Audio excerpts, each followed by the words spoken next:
Well, here we are, back in the busted knuckle garage, and here's the engine block ready for welding.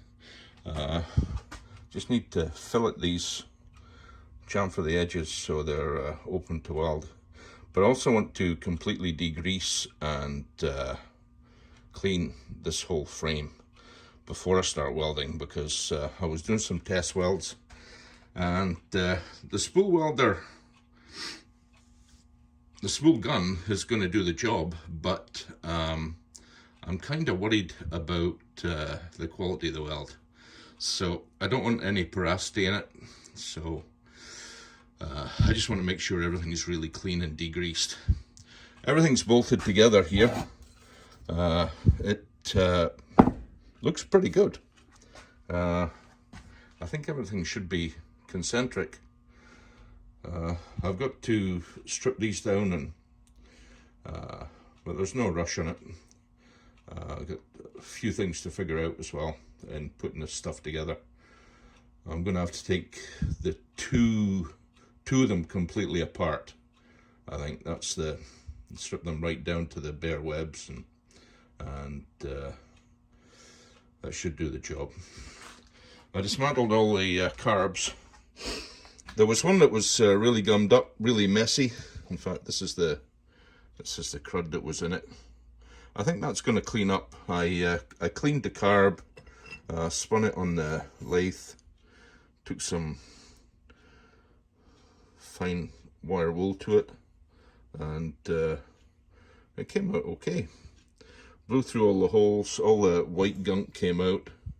So this stuff is, it's just, I guess, aluminum oxide or something in there, just from lying out in the damp and the dirt. But I think it'll clean up, no problem, in the sonic cleaner when it gets here. Everything else is stripped down: jets, floats, more jets. Everything all stripped down, ready for cleaning, and then we'll put them together. I've got to figure out some filters, air filters, bits and pieces, but again, as I say, that'll come. Cylinders, I honed them with a honing stone, and they came up pretty good. There's one needs a bit more. There you can see the scoring in there. I think I can get down past that, but I need to measure these and figure out how far I can go. I've also got to do a bit of research and see what kind of extent of how many thousandths over I can buy pistons in and rings. I've only ever seen 20 and 40 and maybe 60, so that's quite a bit.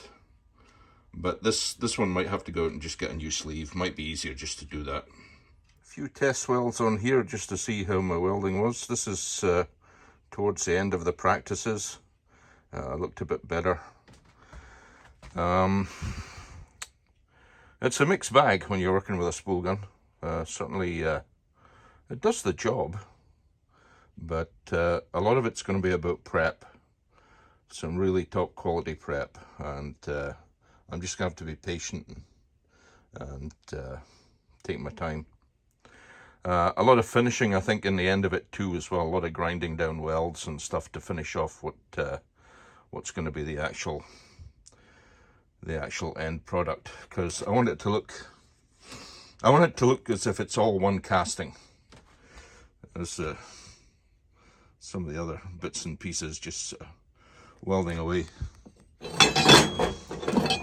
Join some stuff together here. Not pretty, but pretty solid welds.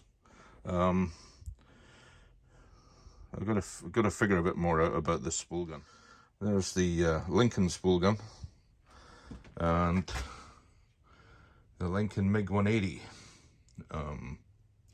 It's a pretty handy rig. Like, it works good. but I'm probably pushing it to its limit here. I'm not sure, you know, but I'm trying to work with what I've got, so we'll see how it goes.